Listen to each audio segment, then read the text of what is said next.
قال اللہ عز وجل ومن يبتغ غير الإسلام دينا فلن يقبل منه وهو في الآخرة من الخاسرين۔ جو شخص اسلام کے علاوہ کوئی اور دین لے کر آئے گا اس سے قبول نہیں کیا جائے گا اور وہ ناکام ہو جائے گا۔ بھائیو تھوڑا قریب ہو جاؤ، صفوں میں بیٹھنا ضروری نہیں، آگے پیچھے ہو کے ریلیکس ہو کر بیٹھ جاؤ، گنجائش بڑھاؤ، اور خطبے کے دوران دونوں گھٹنے پکڑ کر بیٹھنا منع ہے۔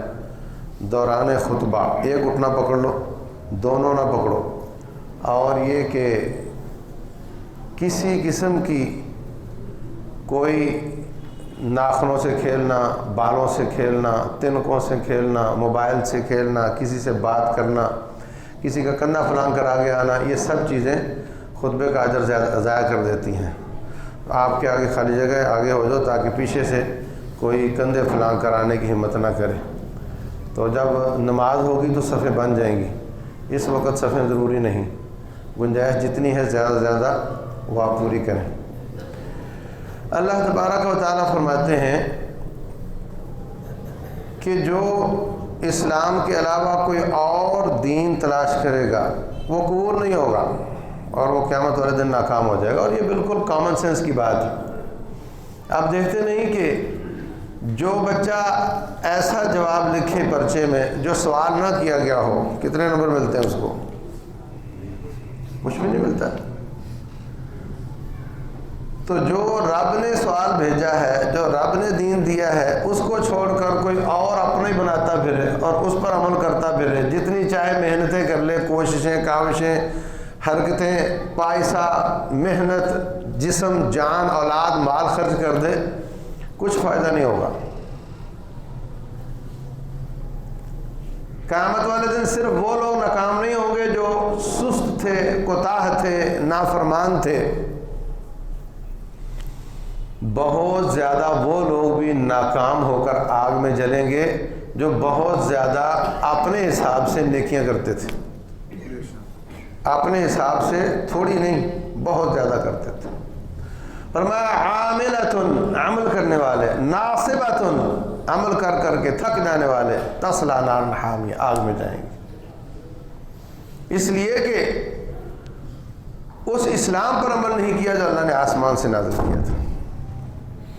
تو ہمارا دین اللہ تبارک و تعالیٰ کی بہت بڑی نعمت ہے۔ یہ اسلام اللہ تعالیٰ کی بہت بڑی نعمت ہے، اللہ تعالیٰ کو بہت زیادہ عزیز ہے، اللہ کو بڑا پیارا لگتا ہے، اللہ اس کی بہت پرواہ کرتا ہے، اللہ اس کو بہت ترجیح دیتا ہے۔ کائنات میں سب سے زیادہ عظیم شخصیت کا نام کیا ہے؟ صلی اللہ علیہ وسلم۔ کیا یہ اسلام کا قانون ہے کہ اللہ کے دین پر محمد قربان ہے، یا یہ قانون ہے کہ محمد صلی اللہ علیہ وسلم پر اللہ کا دین قربان ہے؟ بولو۔ سب سے پیاری، سب سے عظیم شخصیت کہ کائنات میں ان سے زیادہ عظیم شخصیت ہے کوئی نہیں۔ اللہ نے یہ فرمایا کہ میرا دین غالب ہوتا ہے، ہو نہیں ہوتا جائے پہاڑ میں، لیکن میرے پیارے حبیب آپ کو تو خراش نہیں آنی چاہیے۔ یہ کہ آپ کا تو پسینہ نہیں بہنا چاہیے۔ ابو بکر، عمر، عثمان، علی، طلحہ، زبیر رضی اللہ عنہم، آپ جایا کرو، کٹا کرو، لڑا کرو، بھیڑا کرو، جہاد کرو، شہادتیں پاؤ، مگر یہ میرا پیارا پیارا نبی، اس کو مت لے کر جانا، یہ بہت عظیم شخصیت ہے۔ یہ کہا ہے تو وہ دین رب کا اللہ کے نزدیک کتنا عظیم ہے کہ جس پر کائنات کی سب سے عظیم شخصیت کو بھی رب نے قربان کیا ہے، جن کا ماتھا پھوڑ دیا گیا، جن کا دانت مبارک توڑ دیا گیا، جن کو 3 سال ایسی جیل کاٹنی پڑی جس میں پکی پکائی دال بھی نہیں آتی تھی، جن کو گھر چھوڑنا پڑا، اور خیبر کے موقع پر ایک یہودی عورت نے دعوت دی، آپ نے قبول فرمائی، اس نے اس میں زہر ملا دیا، اللہ نے آپ کو بتا دیا، مگر وہ زہر اثر کر چکا تھا، ایک صحابی آپ کا شہید بھی ہو گیا۔ اللہ تعالیٰ نے آپ کے پیٹ میں جو زہر گیا اس کو ڈی ایکٹیویٹ کر دیا۔ یہ اللہ ہے، جب چاہے کسی اسباب کو ایکٹیو کر دے، جب چاہے ڈی ایکٹیو کر دے۔ آگ جلاتی ہے، اجازت نہ ہو تو نہیں جلاتی، چھری کاٹتی ہے، اجازت نہ ہو تو نہیں کاٹتی، یہ اللہ ہے۔ دریا چلتے ہیں، اجازت نہ ہو تو تھم جاتے ہیں، یہ اللہ ہے۔ اسی رب نے آپ کے اس زہر کو ڈی ایکٹیو کر دیا، اور جب آپ کا آخری دن تھا، صحیح بخاری کی حدیث ہے، رسول اللہ صلی اللہ علیہ وسلم فرماتے ہیں عائشہ جو خیبر کے موقع پر مجھے زہر دیا گیا تھا اب وہ میری شہ رگ کو کاٹ رہا ہے۔ گویا آپ کی جان اللہ کے راستے میں گئی، گویا آپ کو شہادت ملی، گویا آپ کو آپ کی زندگی بھی اللہ واسطے اور آپ کی وفات بھی اللہ واسطے۔ فرمایا لَوَدِدْتُ أَنْ أُقْتَلَ فِي سَبِيلِ اللَّهِ، میں محمد چاہتا ہوں صلی اللہ علیہ وسلم کہ میں اللہ کے دین پر قربان ہو جاؤں، پھر مجھے زندگی دی جائے، پھر قربان ہو جاؤں، پھر زندگی دی جائے، پھر قربان ہو جاؤں، مجھے بار بار زندگی دی جائے، میں اس اسلام پر بار بار اپنی جان کو وار دوں۔ کبار صحابہ کرام اپنی جانوں کو قربان کر گئے، تابعین کر گئے، تبع تابعین کر گئے، انبیاء کر گئے، نہ جانے اللہ کو اپنا دین کتنا پیارا ہے۔ یہ دین اللہ تبارک و تعالیٰ کا، فرمایا الیوم اکملت لکم دینکم، میں نے آج تمہارا دین مکمل کر دیا، واتممت علیکم نعمتی، میں نے بہت بڑا احسان مکمل کر دیا، ورضیت لکم الاسلام دینا، یہ میرا پسندیدہ دین ہے۔ سبحان اللہ، اللہ فرماتے ہیں یہ میرا پسندیدہ دین۔ تو یہ دین اللہ تعالیٰ کو بہت عزیز ہے، اللہ کو اس سے بڑا پیار ہے، اس پر ہر چیز قربان ہے۔ فرمایا وَقَاتِلُوهُمْ، اے میرے پیارے حبیب علیہ السلام تلوار چلاتا جا، حَتَّى لَا تَكُونَ فِتْنَةً، یہاں تک کہ فتنے ختم ہو جائیں، وَيَكُونَ الدِّينُ كُلُّهُ لِلَّهِ، سارے کا سارا دین اللہ کا ہو جائے، اس وقت تک تلوار چلاتا چلا جا، اس دین کو غالب کرنا ہے۔ تو میرے عزیز بھائیوں، اللہ تعالیٰ کا احسان مانو۔ جب رب فرماتے ہیں کہ میں نے تمہیں اپنا پسندیدہ دین دیا ہے تو اللہ کا احسان مانو، اور اللہ تعالیٰ کا شکر ادا کرو کہ اللہ نے ہمیں وہ دین عطا کیا ہے۔ دین تو کافروں کو بھی یہی عطا ہوا ہے، ہندوؤں کو بھی یہی عطا ہوا ہے، عیسائیوں کو بھی یہی دین ملا ہے، مگر انہوں نے قبول نہیں کیا۔ اللہ کا شکر ادا کرو کہ اللہ نے ہمیں قبول کرنے کی توفیق دی ہے۔ پھر اس میں ملاوٹیں شروع ہو گئیں، کسی مولوی نے، کسی پیر نے، کسی امام نے، کسی پیشوا نے اپنی اپنی پچریں لگانی شروع کر دیں۔ اللہ کا شکر ادا کرو کہ آپ لوگوں کو ان پچروں سے بھی محفوظ دین ملا ہے، جو آسمان سے آیا تھا وہ ملا ہے۔ اللہ اکبر۔ تو یہ دین، اس کی سب سے بڑی خصوصیت یہ ہے کہ یہ جو مینوفیکچرر ہے کمپنی کا، اسی کی یہ بکلیٹ ہے، اسی کا مینول ہے۔ جیسے موبائل کے ساتھ چھوٹی سی بک آتی ہے، مشین خریدو اس کے ساتھ ایک کتاب آتی ہے، تو سیمسنگ کی مشین اور کتاب استعمال کرو تم نوکیا کی تو وہ نہیں چلتی، کھولو تو نہیں کھلتی، توڑ بیٹھو گے، خراب کر لو گے۔ سیمسنگ کا موبائل کھولنا ہے تو سیمسنگ کے اسی ماڈل کی کتاب کے مطابق کھولو۔ تو یہ جو انسان اللہ کی پروڈکٹ ہے، اللہ تبارک و تعالیٰ کی پیداوار ہے، اتنا عظیم انسان ہے، اس کی ایک ایک چیز پر، اس میں جو اللہ تعالیٰ نے سسٹم بنائے ہیں، ایک ایک چیز پر تحقیق کی جائے تو دنیا میں کوئی کافر نہیں رہ سکتا اگر انصاف پسند ہو۔ ایک کافر نے جگر پر تحقیق کی تو کہتے ہیں جگر، شوگر اور میدا لے کر اس سے کولیسٹرول بناتا ہے۔ دنیا میں کوئی ایسی مشینری نہیں آئی کہ جو میدے سے کولیسٹرول بنا لے، جو چینی سے کولیسٹرول اور چربی بنا لے۔ تو جب تحقیق اس کی ختم ہوئی تو لوگوں نے کہا کیا نتیجہ نکلا؟ اس نے کہا نتیجہ تو یہ نکلا ہے، لیکن میں اعلان نہیں کروں گا، اگر میں اس کا اعلان کروں تو مجھے 7 کلمہ پڑھنا پڑے گا۔ اتنا عظیم رب ہے۔ آپ صبح اٹھتے ہیں تو آنکھیں بار بار کھولتے بند کرتے ہیں، یہ ہاتھ کے ساتھ مسلتے ہیں۔ اللہ نے آنکھ کے کھولنے اور بند کرنے کے ساتھ چھوٹا سا پمپ لگایا ہوا ہے جو پانی نکال کر آپ کی شبکے کو تر کرتا ہے۔ اگر وہ چھوٹا سا پمپ خراب ہو جائے آنکھیں خشک ہو جاتی۔ سبحان اللہ۔ دماغ کی ڈرین بنائی ہے، یہ پانی میں رہتا ہے اور جب پانی زیادہ ہو جائے تو اس کی ڈرین بنائی ہوئی ہے، وہ ڈرین بند ہو جائے تو آپریٹ کر کے نالی ڈالنی پڑتی ہے۔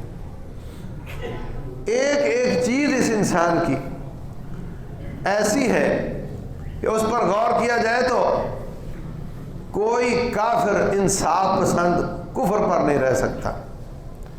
تو اس کے ساتھ بھی اللہ نے ایک کتاب بھیجی ہے، اس کا نام قرآن ہے، اس کا نام سنت مصطفیٰ ہے صلی اللہ علیہ وسلم۔ وہ اس کے مطابق چلایا جائے تو یہ انسان ٹھیک چلتا ہے، اور اگر انسان رب کی مخلوق اور کتاب کسی اور کی کے مطابق چلایا جائے تو پھر انسانیت میں انسانیت نہیں، حیوانیت ہو جاتی، یہ درندے بن جاتے ہیں، ان کا سارا نظام برباد ہو جاتا ہے۔ ایمان اور اسلام، ایمان سے امن آتا ہے، اسلام سے سلامتی آتی ہے۔ چند ہزار کی کیجوالٹی اور نقصان کے بعد رسول اللہ صلی اللہ علیہ وسلم ان کے ساتھیوں نے پورے علاقے میں امن قائم کر دیا۔ فرمایا ایک عورت یمن سے نکلے گی، زیور سے لدی ہوئی، کعبۃ اللہ کا طواف کر کے واپس چلی جائے گی، کوئی اس کے سائے کی طرف بھی نہیں دیکھے گا۔ اور آج جہاں جہاں یہ اسلام ہے، حرمین میں ہم نے دیکھا کئی ٹن سونا جس دکان میں ہے وہ شٹر بند کیے بغیر نماز پڑھنے نکل جاتا ہے۔ اسلام سے سلامتی آتی ہے، ایمان سے امن آتا ہے۔ اور آپ کے سامنے رشیا اور امریکہ نے افغانستان میں ملین کے حساب سے مسلمان شہید کیے ہیں، امن آیا؟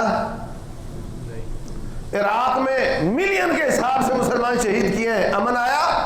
بالکل نہیں آیا، کیونکہ وہ مشرک ہے، شرک ظلم ہے، ان شرک لظلم عظیم۔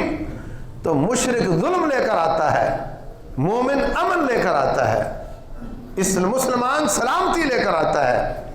اسلام کے سوا سب دہشت گردی ہے، کوئی امن نہیں لا سکتا۔ تو اسلام کا سب سے بڑا امتیاز یہ ہے کہ یہ آسمان سے آیا ہے، اس رب کا دین ہے جس نے انسان کو پیدا کیا۔ اللہ اکبر۔ اور یہ سب سے زیادہ آزاد دین ہے۔ آپ حیران ہوں گے، یہ عورت بڑی آزاد خیال ہے، مطلب دین پر نہیں چلتی، دین پر تو بڑی پابندیاں ہیں۔ میں کہتا ہوں سب سے زیادہ آزادی اسلام میں ہے، اور کسی دین میں اتنی آزادی نہیں۔ اللہ اکبر۔ اللہ تبارک و تعالیٰ فرماتے ہیں یسألونک عن الخمر والمیسر، اے نبی آپ سے پوچھتے ہیں جوئے اور شراب کے بارے میں، تو اس کا سادہ سا جواب ہے حرام ہے، اور بس چھوٹا سا جملہ حرام ہے بس۔ لیکن اللہ تعالیٰ نے یہ جواب نہیں دیا، فرمایا قل فیہما اثم کبیر ومنافع للناس، جوئے اور شراب میں بہت بڑا گناہ اور بہت زیادہ فوائد ہیں۔ ذرا غور کریں آپ، بہت بڑا گناہ، بہت زیادہ فوائد ہے۔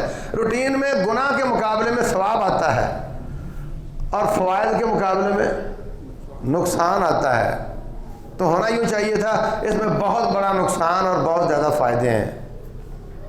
فرمایا نہیں، بہت بڑا گناہ اور بہت زیادہ فائدے ہیں، ثابت کرنے کے لیے کہ جس کو ہم گناہ کہتے ہیں وہی تو نقصان ہے، جس میں تیرا نقصان تھا اسی کو تو ہم نے گناہ قرار دیا ہے، جس میں تمہارا فائدہ تھا اسی کو تو ہم نے ثواب قرار دیا ہے،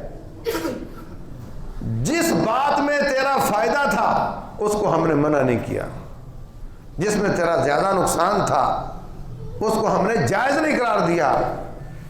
یہ کتنی بڑی بات ہے، پوری انسانیت، پوری زمین کو لیبارٹری بنا دیا جاتا، پوری زمین کے وسائل کو جھونک دیا جاتا اور پورے انسان ریسرچر بن جاتے، تو رب کعبہ کی قسم ہے یہ تلاش کرنے کے لیے کہ انسان کے لیے کیا فائدہ مند چیز ہے، انسان کے لیے کیا نقصان دہ چیز ہے، تو وہ ان نتائج تک نہیں پہنچ سکتے تھے جو میرے رب نے اسلام کی شکل میں ہمیں مفت میں عطا کر دی ہے۔ ہر حرام چیز نقصان دہ ہے، ہر حلال چیز فائدہ مند ہے۔ اگر تیرا یہ اعتماد اپنے رب پر نہیں تو پھر مسلمان ہونے کا فائدہ ہی کوئی نہیں۔ ڈاکٹر کہہ دے یہ غلط ہے تو میں مان جاتا ہوں، نبی فرما دے تو نہیں مانتا، کیوں؟ اعتماد نہیں ہے۔ ڈاکٹر پر اعتماد ہے، نبی پر نہیں علیہ الصلوۃ والسلام۔ فرمایا ان میں بہت بڑا نقصان اور فائدے ہیں، اور جب ہم اینالائز کرتے ہیں، تجزیہ کرتے ہیں، تول کر دیکھتے ہیں، اسمہما اکبر من نفعہما، کہنا یہ چاہیے تھا اس کا نقصان اس کے فائدے سے زیادہ ہے، لیکن رب نے فرمایا اس کا گناہ ان کے فائدے سے زیادہ ہے، یہ بتانے کے لیے کہ گناہ نقصان ہے، نقصان گناہ ہے۔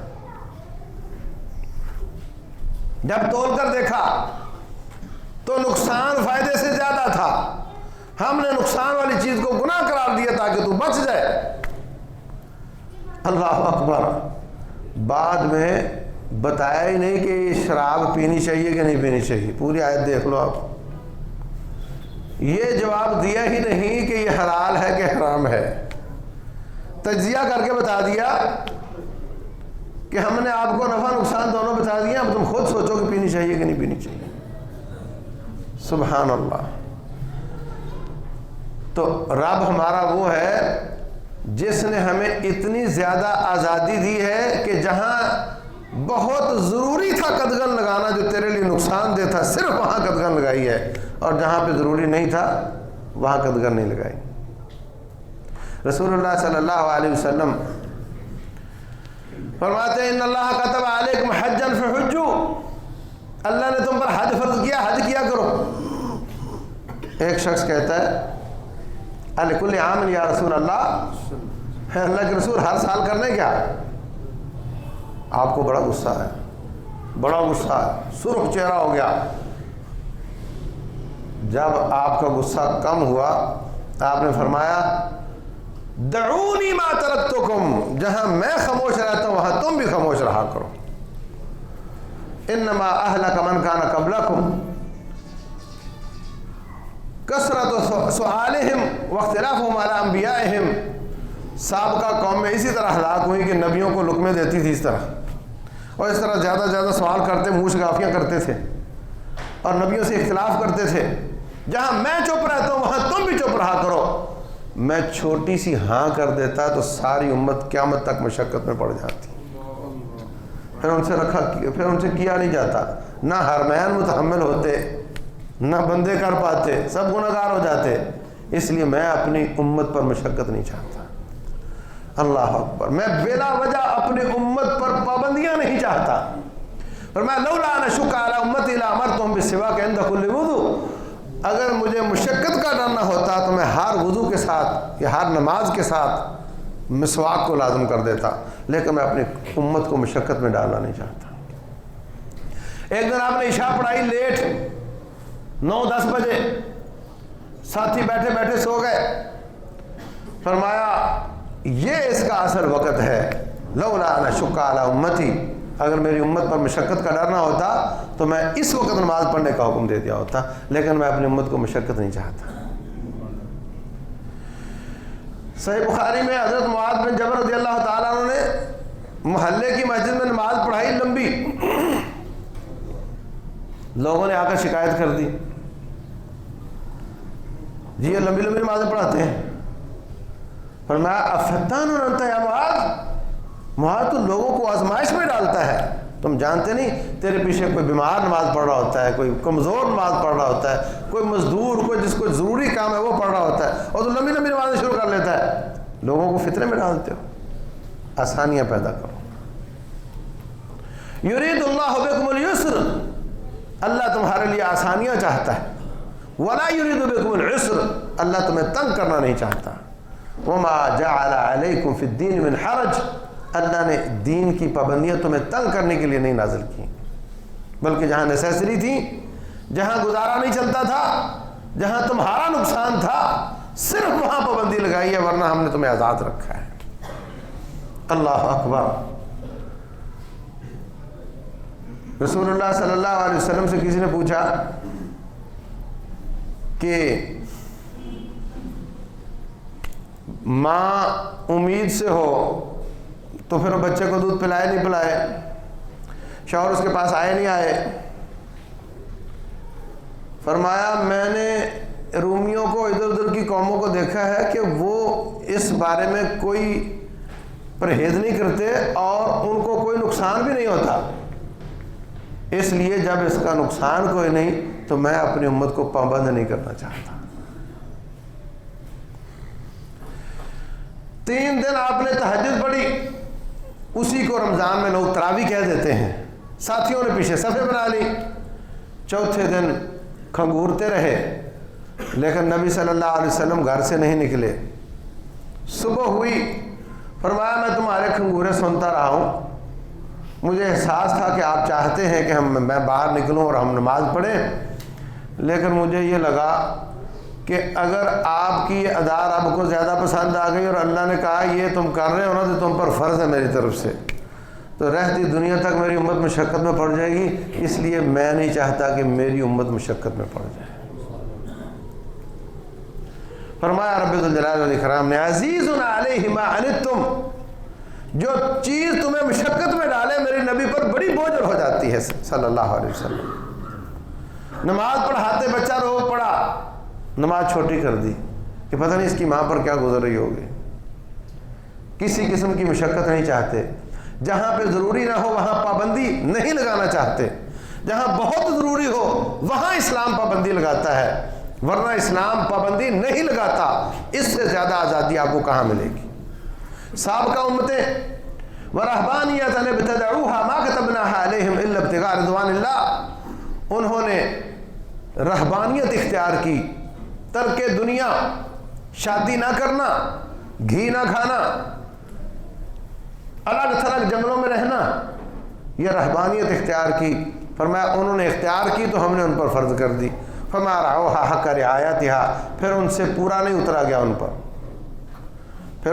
پورا نہیں اترا گیا۔ اس لیے نبی صلی اللہ علیہ وسلم کے پاس کوئی شخص اس طرح کی بات کرتا تو آپ اس پر شدید ناراض ہوتے۔ سابقہ امتوں نے ایسا کیا تھا، ضرورت سے زیادہ متقی بننے کے لیے اللہ نے فرض کر دیا۔ اب ایسا نہ ہو کہ ہمارے بیچ میں بھی کوئی ایسا ہو اور اس کی وجہ سے امت پر تنگی آ جائے۔ 3 لوگ آئے، صحیح بخاری کی روایت ہے، 3 لوگ آئے، ایک آ کر حضرت عائشہ رضی اللہ عنہ سے پوچھتے ہیں آپ کی عبادت کیسی ہے؟ آپ نے فرمایا، کہنے لگی کہ آپ روزے رکھتے بھی ہیں، چھوڑتے بھی ہیں، رات کو عبادت کرتے بھی ہیں، سوتے بھی ہیں۔ آپس میں کہتے ہیں لو جی بخشی بخشوائی ذات ہے اور پھر اتنی عبادت ہے، ہم تو بڑے گنہگار ہیں، ہمیں تو ملٹی پلائی کرنا چاہیے نا، ہمیں تو کئی گنا عبادت کرنی چاہیے۔ لو جناب جب لوہا گرم ہو تو چوٹ لگا دینی چاہیے، بات سمجھ آ جائے تو عزم کر لینا چاہیے۔ ایک کہتا ہے آج کے بعد میں رات کبھی سوؤں گا نہیں، ساری رات عبادت کروں گا۔ دوسرا کہتا ہے آج کے بعد میں کبھی روزہ نہیں چھوڑوں گا، ہمیشہ روزہ رکھوں گا۔ تیسرا کہتا ہے شادی بیاہ بچے بیوی مسائل بندہ عبادت سے دور ہو جاتا ہے، میں شادی نہیں کروں گا۔ نکل گئے، رسول اللہ صلی اللہ علیہ وسلم تشریف لائے، حضرت عائشہ رضی اللہ عنہا نے ان کا جواب ان کو سنا دیا. اتنے پریشان ہوئے کہ وہاں سے نکلے, واپس مسجد میں گئے, ساتھیوں کو بھیجا, ڈنڈورا پیٹا, مدینہ اکٹھا کر لیا, ایمرجنسی میٹنگ کال کر لی اور فرمایا ما بال اقوام یقولون کذا و کذا, میں نے سنا ہے کچھ لوگ ایسی باتیں کرتے ہیں, سنو انا اتقاکم واخشاکم للہ, میں تم میں سب سے زیادہ رب سے ڈرنے والا, سب سے زیادہ متقی ہوں. اس کے باوجود شادیاں بھی کی ہوئی ہیں, میں روزے رکھتا بھی ہوں, چھوڑتا بھی ہوں, رات کو سوتا بھی ہوں, عبادت بھی کرتا ہوں. فمن راغب عن سنتی فلیس منی, جو مجھ سے آگے بڑھنا چاہے گا ہم سے نہیں. آج لوگ معلوم کیا کہتے ہیں؟ آج کہتے ہیں جی میرا پیر, میرا امام 40 سال عشاء کے وضو سے فجر پڑھتا رہا. لوگ کہتے ہیں سبحان اللہ, لوگ کہتے ہیں سبحان اللہ. یہ رہبانیت, صوفیت کی یہ شکل, سادھوازم کی یہ شکل, اس کا اسلام سے کوئی تعلق نہیں ہے. سخت ناراض ہوئے میرے مصطفیٰ علیہ الصلوۃ والسلام اس بات پر کہ تمہاری وجہ سے امت کو پر کوئی مشقت نہ آ جائے. اللہ اکبر. تو سب سے زیادہ آزادی انجوائے کرنی ہے تو مسلمان ہو جاؤ. اتنا فطرت کے مطابق دین ہے, انسان کی فطرت کے مطابق دین ہے, انسان کی تمام حاجتیں پوری کرتا ہے. پیاس لگتی ہے, پانی کون سا پینا کون سا نہیں پینا وہ بتائے, صرف چند چیزوں پہ قدغن لگائی جو تیرے لیے نقصان دیتی. بھوک لگ گئی, کھانا, چند چیزیں حرام ہے باقی سب حلال ہے. جوان ہو گیا, شادی, چند رشتے حرام ہے باقی سب حلال ہے. تجارت کرنی ہے, جہاں جہاں تیرا استحصال ہوتا تھا وہاں میرے رب نے تیری حمایت میں شدید قانون سازی کی ہے, اور جہاں تیرا استحصال نہیں ہو رہا تھا وہاں اجازت دی ہے. سود کا کام, سود کے کام سے کس کا نقصان ہوتا ہے؟ آج جتنی مہنگائی اور جتنے لوگ جاب لیس ہیں, اس کی اگر کوئی ایک سطر میں مجھے وجہ پوچھے تو میں کہوں گا سود ہے. رسول اللہ صلی اللہ علیہ وسلم فرماتے ہیں سونا سونے کے بدلے ہاتھوں ہاتھ برابر برابر. سونا سونے کے بدلے ہاتھوں ہاتھ برابر برابر. کیا مطلب؟ ہاتھوں ہاتھ برابر برابر تو نفع تو نہ ملا نا. تو اس وقت چلتا تھا دینار سونے کا, جب آپ چینج لینے جاؤ تو سونے کے کاروبار میں نفع نہ کماؤ. مزدوری لے سکتے ہیں, جس نے زیور بنایا وہ الگ بات ہے, لیکن سونا سونے کے بدلے نفع نہ کماؤ. تو جب سونا سونے کے بدلے نفع نہیں کماؤ گے تو پھر کیسے کماؤ گے؟ سونا سامان کے بدلے, سامان سونے کے بدلے, سامان سامان کے بدلے, اس سے نفع کماؤ. منی ایکسچینج کی چھوٹے سے دفتر میں اربوں روپے کا کام ہو رہا ہوتا ہے, مزدور کتنے کام کرتے ہیں؟ 4-5. وہی اربوں روپے اگر منڈی میں پھینکا جائے کتنی مزدوری نکلے گی؟ کتنے لوگوں کو جاب ملے گی؟ فرمایا جب تک قبضے میں نہ لو بیچ نہیں سکتے. جب آپ وہاں سے مال اٹھاؤ گے, توڑے والے کی مزدوری, توڑے کا سٹف بنانے والے کی مزدوری, توڑا بنانے والے کی, سینے والے کی, بھرنے والے کی, اٹھانے والے کی, ٹرک والے کی, پنچر والے کی, پیٹرول والے کی, مکینک کی, ڈرائیور کی, کنڈکٹر کی, آگے پہنچا 10 مسائل اس کو ہوئے. آگے جو سٹور اس میں بجلی خراب تھی, بجلی والے کی, صفائی والے کی, کتنی مزدوریاں نکلیں صرف ایک حکم سے کہ قبضے میں لیے بغیر بیچو نہیں. اب بتاؤ, اگر رب ذوالجلال فرماتے ہیں 1 درہم سود کا جان بوجھ کر کھانا 36 دفعہ زنا کاری سے زیادہ بدتر ہے, کس کے لیے رب ڈنڈا اٹھائے ہوئے ہے؟ کس کے لیے اللہ تعالیٰ سختی کر رہا ہے؟ تیرے لیے کر رہا ہے. فرمایا فَإِن لَّمْ تَفْعَلُوا فَأَذَنُوا بِحَرْبٍ مِّنَ اللَّهِ وَرَسُولِهِ, اگر تم سود سے باز نہیں آتے تو میرے ساتھ جنگ کرنے کے لیے تیار ہو جاؤ. یہ کس کی حمایت میں رب بول رہا ہے؟ یہ تیرے لیے بول رہا ہے. اس لیے کہ غریب بھی رب کا بندہ ہے، امیر بھی رب کا بندہ ہے۔ اگر غریب دنیا میں نہ ہو تو کاروبار چلے گا؟ بولو نہیں۔ اگر ہر شخص کے پاس 10-10 کروڑ ہو، کاروبار چلے گا؟ تو اس غریب کی وجہ سے کاروبار چل رہا ہے، اس کا تم گلا دبا رہے ہو سودی کام کے ساتھ۔ اللہ اس کی حمایت میں کھڑا ہے۔ دھوکے سے منع کیا، کس کا فائدہ ہے؟ آپ کے ساتھ دھوکہ ہوا تو آپ کو سمجھ آئے کس کا فائدہ ہے۔ سبحان اللہ، ایک ایک قانون تیرے فائدے کا ہے، اور وہاں قدغن لگائیے جہاں ضروری تھی، ورنہ سارے کاروبار کہا جائز ہے۔ آپ نے کبھی سمجھدار باپ کو دیکھا؟ پیسہ جتنا چاہے باپ کے پاس ہو، 5 سال کا بچہ بڑی سائیکل مانگے دیتے ہو؟ 10 سال کا بچہ موٹر سائیکل مانگے تو کیوں نہیں دیتے؟ کنجوس ہو؟ اس کی خیر خواہی کے لیے نہیں دیتے۔ اس کو کوئی تھپڑ مار کر لے جائے گا، اس کی ٹانگ گر کر ٹوٹ جائے گی۔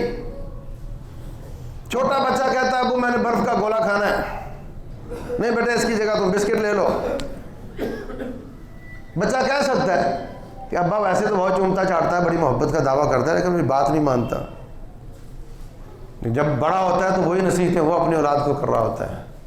جو حیثیت، جو کیفیت، جو محبت، جو خیر خواہی کا جذبہ تیرے دل میں تیری اولاد کے لیے ہے، اس سے کہیں زیادہ محبت اور خیر خواہی میرے رب کی تیرے بارے میں ہے۔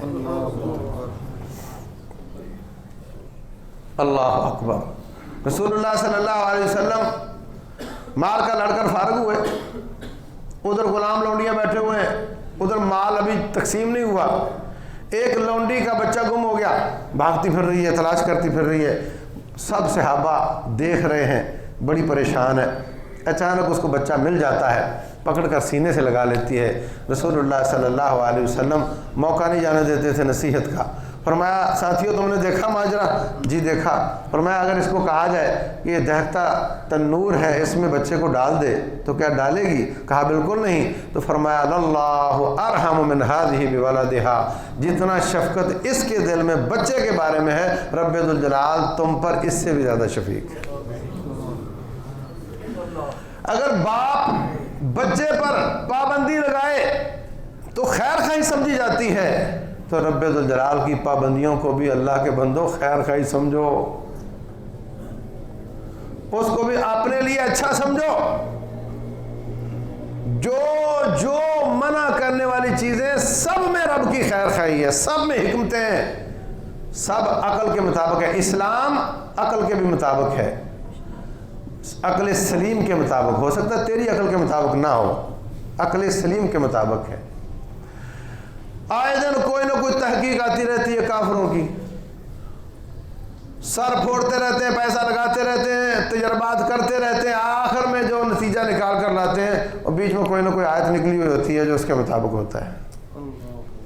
جدہ میں ایک کانفرنس ہوئی سائنسدانوں کی، ایک نے بڑا ریسرچ پیپر اٹھایا ہوا ہے، اس نے آ کر پڑھ کر سنایا۔ نتیجہ کیا تھا؟ نتیجہ یہ ہے کہ انسان کے چمڑے کے جو مسل ہیں وہ درد محسوس کرتے ہیں، جو چمڑے سے نیچے والے مسل ہیں وہ درد محسوس نہیں کرتے۔ میری تحقیق یہ بتاتی ہے۔ تو ایک مسلمان کھڑا ہوا کہنے لگا یہ تحقیق تو بہت پرانی ہے۔ کہتا کب سے؟ کہتا کوئی 1400 سال گزر گئے ہیں۔ کہتا وہ کیسے؟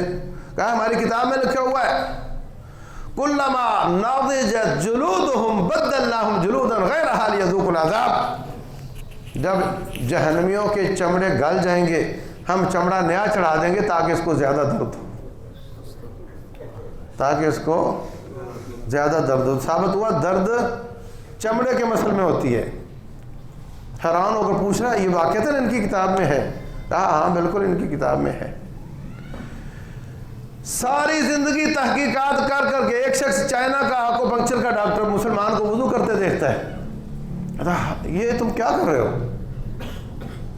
یہ تمہیں کس نے بتایا ہے؟ کہا یہ ہمارے نبی نے بتایا صلی اللہ علیہ وسلم۔ کہتا میری ساری زندگی کا نتیجہ یہ ہے کہ جو جسم کے حساس ترین جگہ تھی وہاں تو نے گیلا ہاتھ لگایا اور اب میرے خیال میں تو بالکل فریش ہو گیا اور میری ساری زندگی کے بعد مجھے یہ نتیجہ ملا ہے جو ہمارے مصطفیٰ علیہ السلام نے ایسے پکڑا کر دے دیا ہمیں۔ سب سے آسان دین اسلام ہے۔ یرید اللہ بکم اليسر، اللہ تمہارے لیے آسانیاں چاہتا ہے۔ یرید اللہ ان یخفف عنکم وخلق الانسان ضعیفا، اللہ تم پہ تخفیف چاہتا ہے، اللہ تم پہ بوجھ ڈالنا نہیں چاہتا۔ کھڑے ہو کر نماز نہیں پڑھ سکتے، بیٹھ کے پڑھ لو، کوئی بات نہیں۔ بیٹھ کے پڑھ سکتے ہو، نہیں پڑھ سکتے لیٹ کر پڑھ لو یار۔ قبلہ رخ منہ نہیں ہوتا، نہ کرو یار، ایسے پڑھ لو۔ وضو نہیں کر سکتا، تیمم کر لو، اور سنو اجر پورا ہی دوں گا۔ رسول اللہ صلی اللہ علیہ وسلم فرماتے ہیں جب بندہ بیمار ہو جاتا ہے یا سفر میں چلا جاتا ہے، اس کی عبادات کی روٹینیں خراب ہو جاتی ہیں، اللہ فرماتا ہے فرشتوں اس کو اتنا ہی نمبر لکھ دینا جتنے یہ سفر کے بغیر، بیماری کے بغیر نیکیاں کیا کرتا تھا۔ اس لیے رسول اللہ صلی اللہ علیہ وسلم فرماتے ہیں کن فی الدنیا کأنک غریب، دنیا میں ایسے رہو جیسے غریب الوطن ہو۔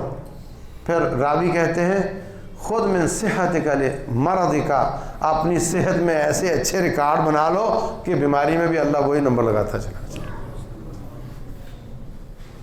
کرونا میں نمبر لگ گیا نا سارے پچھلے سال والے، میرا رب بھی ایسے لگا دیتا ہے۔ ایسی ایسی تخفیف۔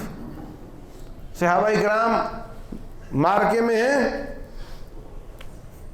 ایک ساتھی کے سر میں تلوار لگی، سر پھٹ گیا، مارکا ختم ہوا،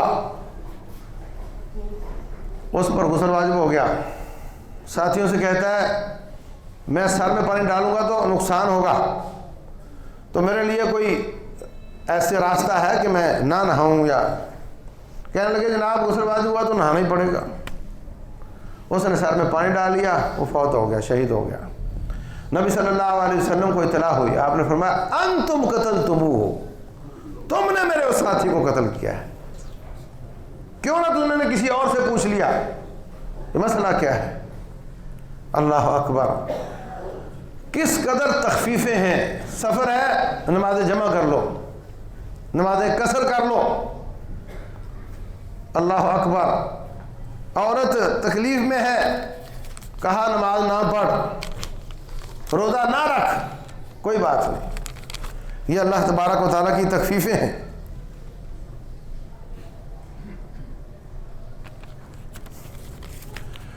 تو عزیز بھائیو، یہ اسلام سب سے آسان بھی ہے اور سب سے خفیف بھی ہے، ہلکا بھی ہے کہ اس پہ پابندیاں اور اللہ تعالیٰ نے تخفیف کا ارادہ فرمایا ہے، اور یہ اسلام اس زندگی کے سارے مسائل کو حاوی بھی ہے۔ کوئی ایسا مسئلہ نہیں اس 1400 سال پہلے سے لے کر قیامت تک آنے والے مسائل کا حل بھی اس میں موجود ہے،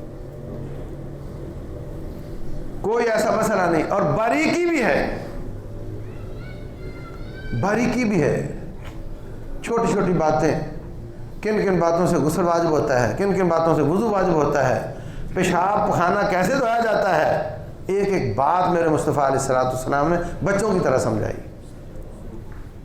ہر چیز بتائی ہے۔ ما فرطنا فی الکتاب من شیء، ہم نے کتاب میں کسی قسم کی کوئی کمزوری نہیں رہنے دی، ہر چیز کا بیان ہے۔ سارے مذہبوں کی کتابیں جا کر دیکھ لو، کھوکھلی کھوکھلی، موٹی موٹی باتیں چاہ رکھے ہیں بس۔ لیکن اسلام ایک ایک عبادت، اس کے طریقے، اس کے لوازم، اس کے شروط، اس کے فرائض، نہ جانے کیا کچھ، اس قدر پر مغز دین ہے، اس قدر ایک ایک چیز بیان کرنے والا دین ہے کہ سبحان اللہ، زندگی کے تمام احوال کا مسئلے کا حل اللہ تعالیٰ نے اس میں بیان کیا ہے، اور یہ عقل کے خلاف نہیں، صحیح عقل سلیم کے خلاف نہیں، اور یہ سائنس کے خلاف نہیں۔ سائنس تو اپنے موقف بدلتی رہتی ہے، کبھی کہتے ہیں زمین چپٹی ہے، کبھی کہتے ہیں گول ہے۔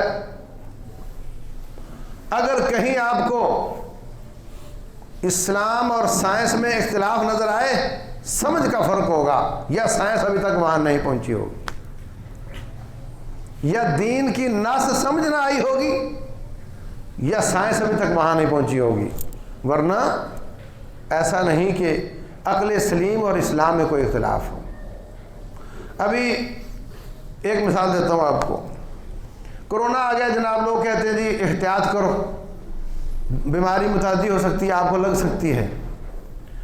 رسول اللہ صلی اللہ علیہ وسلم کی ایک روایت ہے، لا عدوى ولا طیارہ، کوئی بیماری متعدی نہیں ہوتی۔ اب یہاں بظاہر یہ لگ رہا ہے کہ اسلام اس سائنس کے خلاف نظر آ رہا ہے۔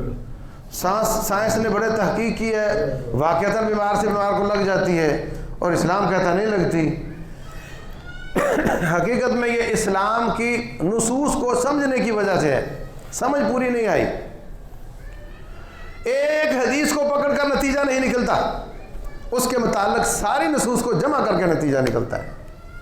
رسول اللہ صلی اللہ علیہ وسلم نے فرمایا، اگر کسی علاقے میں طاعون ہو وہاں مت جاؤ، اگر وہاں موجود ہو مت نکلو، اگر وہاں رہو گے موتیں نظر آ رہی ہیں، ناشیں نظر آ رہی ہیں، اس کے باوجود صبر کر کے وہاں رہو گے، رب جل جلال آپ کو شہادت کا مرتبہ عطا کرے گا۔ اس سے صاف بات سمجھ میں آتی ہے کہ بیماری پھیلے گی اگر آپ نکلو گے تو۔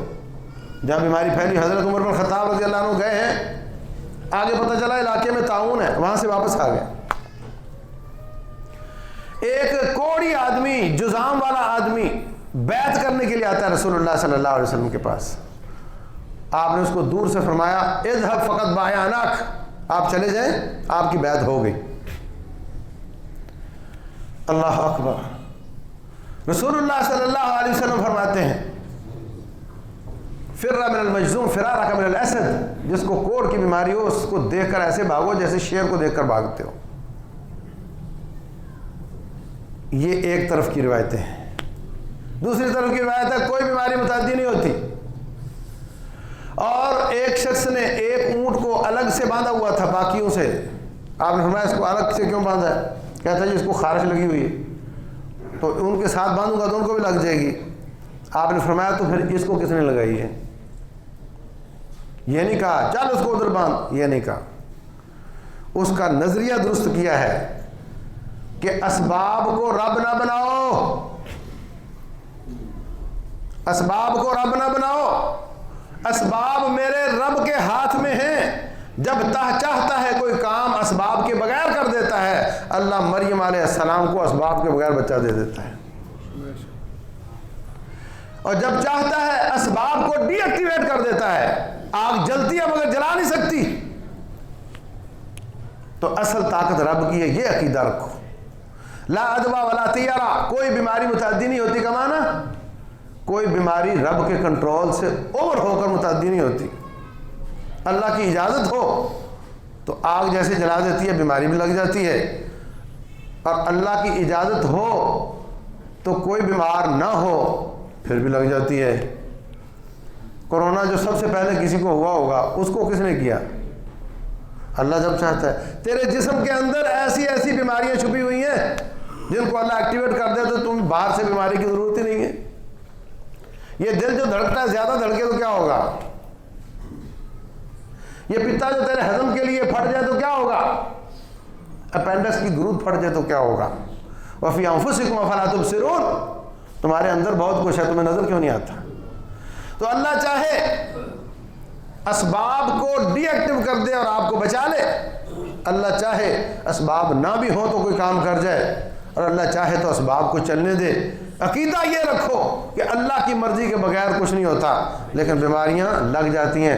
جہاں اللہ محفوظ رکھے، والد بیمار ہے اس کی خدمت کرو، اور یہ نظریہ رکھو کوئی بیماری متعدی نہیں ہوتی اللہ کی اجازت کے بغیر۔ اللہ محفوظ رکھے، کمرے میں باپ ہے یا بیٹا ہے اور دروازے پہ آگ لگ جائے تو کیا کرو گے؟ یہ کہو گے آگ جلاتی ہے یا چھلانگ لگاؤ گے؟